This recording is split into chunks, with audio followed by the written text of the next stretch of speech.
Hello, and welcome back to this video. It's October. It's the fourth day, so we get to do another day of First Samuel. My name is Brian Whaler. It's my birthday month of October. I have a strong month because when I was in the army, I had he's 12 something. I can't talk right unless I bite down on a straw thing or something. That's just what I use to talk. So here we are. Today's the fourth day, so it's First Samuel 4. Now, I had actually gotten to a little bit of commentary and everything, and I actually already read it.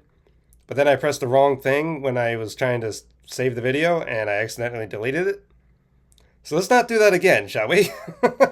Okay, now I gotta reread, which is fine. I don't mind it. But it's the purpose of like, oh no, I screwed up. Well, just go back and redo it. And that's what we're going to do. And it's okay to keep rereading things, because why not? It's the Bible.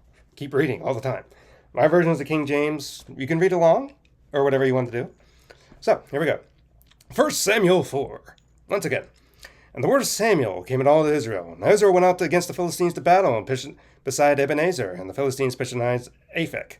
And the Philistines put themselves in array against Israel, and when they joined the battle, Israel was smitten before the Philistines, and they slew of the army in the field about 4,000 men. So they've already lost 4,000 guys.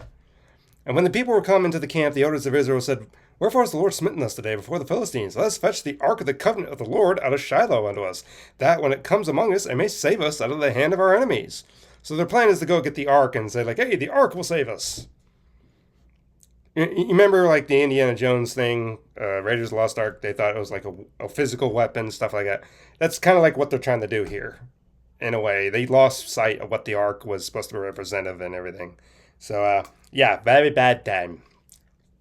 So the people sent to Shiloh, and So the people were sent to Shiloh that they might bring from hence the ark of the covenant of the Lord of hosts, when dwelleth between the cherubims. And the two sons of Eli, Hophni and Phinehas, were there with the ark of the covenant of God. And when the ark of the covenant of the Lord came into the camp, all Israel shouted with a great shout, so that the earth rang again. You know that sound effect you always hear on the radio and stuff, like. So it's like crowds and everything. That's kind of like what you have to do. And when the Philistines heard the noise of the shout, they said, What meaneth the noise of the great shout in the camp of the Hebrews? And they understood that the ark of the Lord was coming to the camp.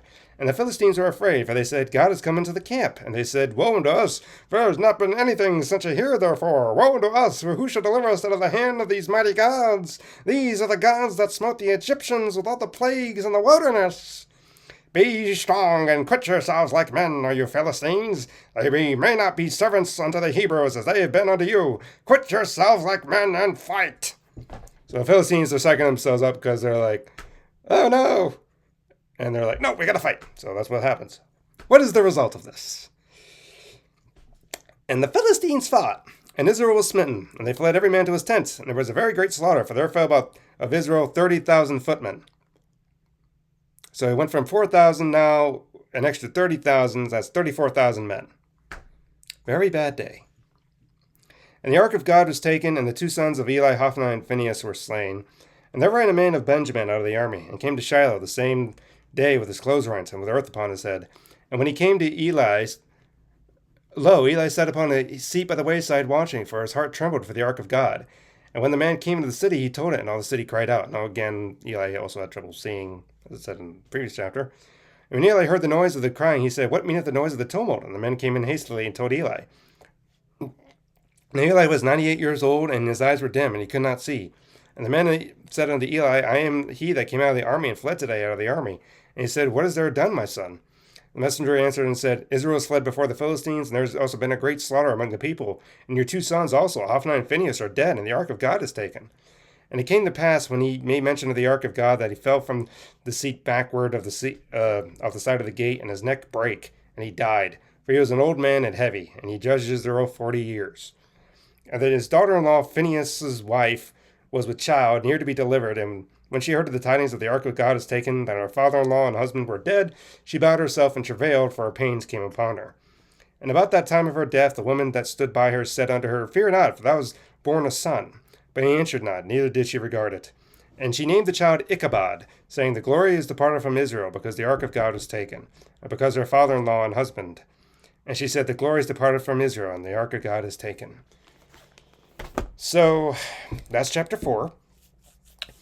What I made mention in my previous recording, what I made mention of here is that often you see when people consider quote unquote judges, they consider Samson, who's the last mentioned judge in Judges, that he's the last technical judge, and that's not exactly correct.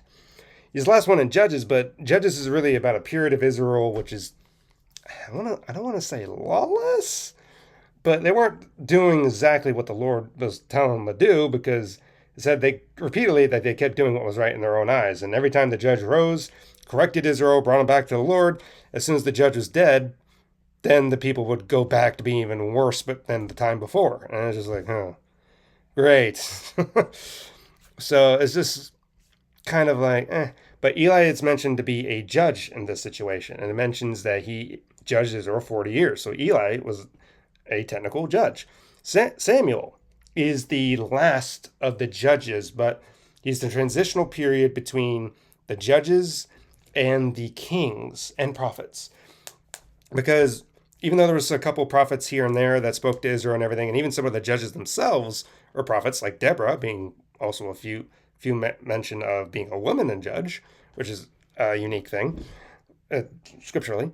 So it's just kind of like you have that kind of thing where Samuel was a judge of Israel, but he was also prophet, and more prophets would come out of that by his teaching and everything. So I think there's like a school of prophets or something. But then, the transitional period of the kings, like Saul and David and everything going on from that line. So Samson's not the last judge. Samuel technically is. So that's just something I want to mention. But tomorrow is the 5th, and we come back with the 5th chapter. So yay. All right. Hopefully, as long as I don't press the wrong button, you'll see this video. Alrighty. So I'll see you in the next one. Goodbye.